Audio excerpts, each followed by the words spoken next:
Chapter 13. Checks and Balances. "Sometimes I think you Yankees only come down here to stir up trouble," said Joe Odom. "I mean, look at Jim Williams, a model citizen, minds his own business, one success after another. Then you come along, and the next thing I know, he's killed somebody. I mean, really?" It was 3 in the morning. Joe was moving out of the house on Liberty Street, exactly 6 months after having moved in. The unsuspecting real estate agent, Simon Stokes, was back from England the next day, and Joe intended to restore the house to the condition in which Mr. Stokes had left it, locked and empty. Joe had found another house to move into on Lafayette Square, and now in the dead of night he dumped a last armload of clothes into the van parked out front. "All right," he said. "So now we have a murder in a big mansion. God damn. Well, let's see where that puts us. We got a weird old bug specialist slinking around town with a bottle of deadly poison. We got a nigger drag queen, an old man who walks an imaginary dog, and now a faggot murder case. My friend, you are getting me and Mandy into one hell of a movie." Joe went back inside to search for telltale signs that he had been living there for 6 months. In the past year, the supposedly unoccupied house had played host to a maelstrom of humanity. Over 1,000 tourists had traipsed through, peering into every nook and cranny and pausing to have a buffet lunch before leaving. At the same time, the never-ending parade of Joe's friends flowed in and out, with Jerry the hairdresser operating an all-but full-time beauty salon in the kitchen. These diverse activities merged and mingled, sometimes with comical results. More than a few elderly ladies who came to the house for lunch got back on tour with the tour. More than a few elderly ladies who came to the house for lunch got back on the tour bus with their hair completely restyled, and nearly everyone emerged clutching handbills advertising Sweet Georgia Browns. As always, new faces joined the cast of characters in Joe's entourage. Some hung on for a week or month, sometimes longer. As adroit as he was at gathering a crowd around him, Joe was utterly unable to cast anyone out. That task fell to an inner circle of friends who took it upon themselves to weed out unsavoury hangers-on, with or without Joe's knowledge. In recent months, the primary target of this group had been a well-dressed man who had arrived in Savannah, purporting to be a Palm Beach millionaire.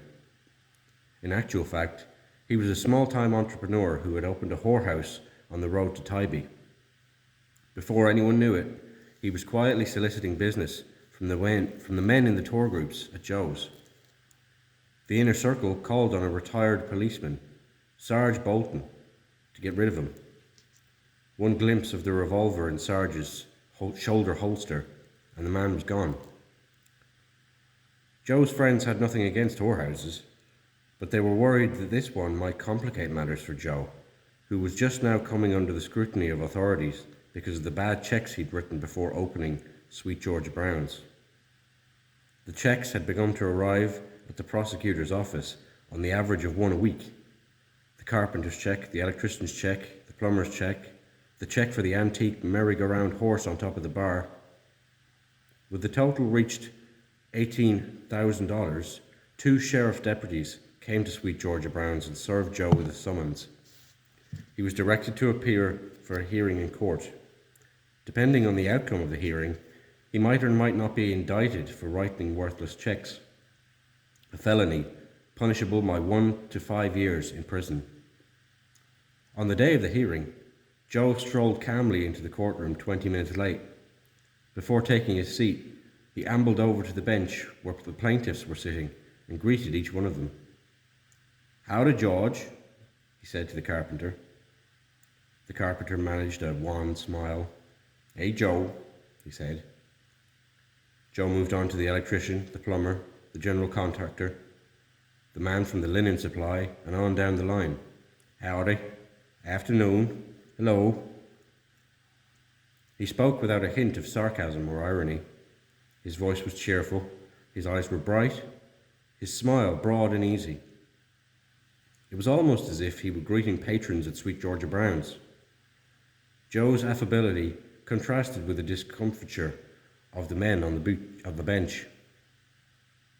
Their embarrassed, almost sheepish expressions made them seem more like the accused than the aggrieved, as if by being there they had been caught in the act of disloyalty against their genial friend. They smiled meekly and mumbled hellos. At the end of the row, Joe came to a tiny sparrow-like man with silver hair and bushy black eyebrows. It was an antiques dealer from Charlestown who had sold him the merry-go-round horse and other pieces of furniture. Joe brightened. "Why, Mr. Russell," he said. "What a surprise. I didn't know you were coming." Mr. Russell shifted nervously in his seat. "Believe me, Joe, I would rather not have come. I really hate this, but Oh, that's all right," said Joe. "Can't say I blame you. It's just that if I'd have known you were coming, I'd have asked you to bring that pair of sconces I like so much." "Oh, did you?" the man said. Did we, Mr. Russell blinked, as if trying to clear his head. "Oh, now I remember," he said. "We did talk about those sconces, didn't we? You're right. I'd forgotten all about that. Well, now that you mention it, Joe, I guess I could have brought them with me." "Well, don't worry about it," said Joe. "We can discuss it later." He walked over and took his seat alone at the defense table. The hearing judge gavelled the room to order. "Mr. Oldham, are you being represented by counsel?" "Your Honor," he said, "as a member of a good standing of the State Bar of Georgia, I will be representing myself." The judge nodded. "Well then, let's proceed." An assistant prosecutor read off the list of Joe's bad checks. Then, one by one, the plaintiffs took the stand and described the work they had done or the goods they had supplied, and how, no matter how often they tried to cash Joe's checks, they always bounced. When Mr. Russell took the stand, the prosecutor and the judge conferred at the bench for several minutes, rifling through papers. The judge then rapped his gavel and informed Mr. Russell that in filing his complaint he had not followed the proper procedure, therefore his claim would be disallowed, at least for the time being. This would reduce the bad check charges against Joe by the sum of $4,200. A red-faced Mr. Russell came down from the stand and took his seat. "Your Honor," said Joe, "with your permission, I'd like to have a word with Mr. Russell." "No objection," the judge replied. Joe motioned for the antiques dealer to come and sit next to him. He took the man's file and spread the papers on the table. Then, while the courtroom looked on, Joe read through the papers, speaking to Mr. Russell in a quiet, confident tone. After a few minutes, he stood up and looked at the judge. "Your Honor," he said, "if you will allow me, I think we can remedy this situation in 20 minutes or so, and once we've done that, you can reinstate Mr. Russell's claim against me."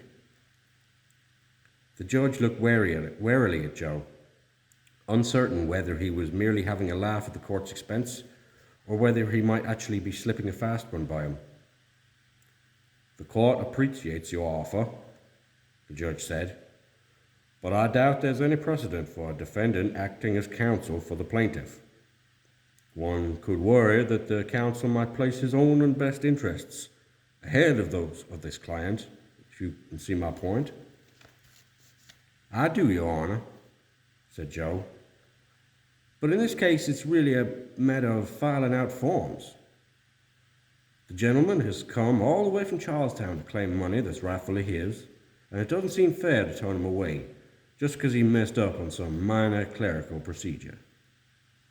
"True," said the judge. "Well, all right. Go ahead." "One more thing, Your Honor," said Joe. "I would like to add for the record that I'm doing this on a pro bono basis." "Good for you," said the judge. "Foregoing my legal fee of $4,200. In the laughter that followed, Joe turned towards Mandy and me and winked. The hearing went into recess while Joe rewrote Mr. Russell's claim against him. When he was finished, Mr. Russell's $4,200 was added back onto the total, and Joe took the stand. He told the court that he had written the checks with the expectation that the developers of City Market, where Sweet Georgia Brown's was located, would come through with several $1,000s they owed him, but they had not. Therefore, the checks were unintentional overdrafts. The judge and the prosecutor appeared to doubt Joe's explanation, but they agreed to drop the charges if he made good on the entire $18,000 in 1 month's time. Failing that, he would almost certainly be indicted. The judge, the prosecutor, and the plaintiffs all expressed the hope that Joe would settle the matter before it came to that. And he did. But it was not through the cash flow of Sweet Georgia Brown's. Joe was saved this time by a loan of $18,000 from a rich couple who had recently moved to Savannah and had fallen under the spell of Joe Odom and Sweet Georgia Brown's. Joe's good luck extended to the matter of finding new quarters to live in before Simon Stokes arrived. At the last moment, he had arranged to occupy the spacious and elegant parlour floor of the Hamilton Turner House, a few blocks away on Lafayette Square. The landlord was an old friend who lived in the Nat Sheds and knew all about Joe's bus tours and tourist lunches and Joe's entourage and Jerry the hairdresser. All of that was fine with him. Joe finished his sweep of the Liberty Street house, removing the last traces of his occupancy. Then he came outside to sit on the front steps and have a cigarette. He had to admit things were not so bad after all. His bad checks had been made good. He was about to move into a beautiful old mansion. The prosecutor was off his back and there was nothing for him to do but smoke his cigarette and wait for Mandy to do one final load of laundry. When she was finished, he would disconnect the electricity and the telephone, turn off the water, lock the front door and move on. It was daybreak when Joe went to bed in his new house. He slept until early evening. Then he rose and went to Sweet Georgia Brown's, where the first person through the door was Mr. Russell, the antiques dealer from Charlestown. He was carrying the sconces, ornate brass fixtures with tall hurricane lamps. Joe put them up on either side of the big mirror over the bar and lit the candles. The light danced and flickered. "Will you take a check for them?" he asked. "Why, certainly," said Mr. Russell. "I'll be much obliged," said Joe, "if you'd hold on to it until the first of the month." "I'd be happy to," Mr. Russell said.